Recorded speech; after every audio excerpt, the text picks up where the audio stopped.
今仔日是5月7日劳动节，中昼伫凯道举办游行，主办单位估算有约4000人参加。劳工是沿路大声喊口号，批评民进党执政8党，劳工政策拢做袂到。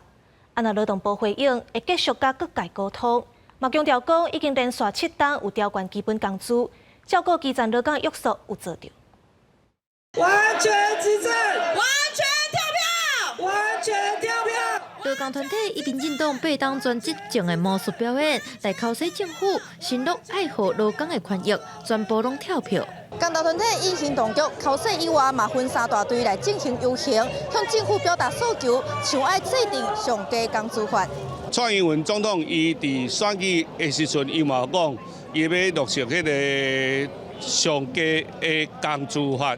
我认为讲，伫伊的劳动进前，应该甲这个法爱老老实实爱甲定好出来。劳工团体嘛呼吁，即马物价抢悬，劳工的退休金本地头家拨6%，应该提悬到10%。另外，疫情期间上辛苦的医护人员嘛问政府，护理师甲病人，什么时阵才有合理的比例？护病比啦，就是讲一个护理师伊爱照顾的患者的人数，合理的范围的护病比。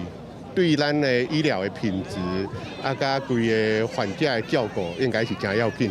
游行队伍最后行到民进党党部头前，用跳破选票的动作，呼吁政府爱听劳工的心声。劳动部发新闻稿强调，基本工资已经连续7档拢有调悬。针对退休金要拨偌济比率，甲劳团的建议，会阁邀集相关单位做回来讨论。记者陈亚文、贾桂林台北采访报道。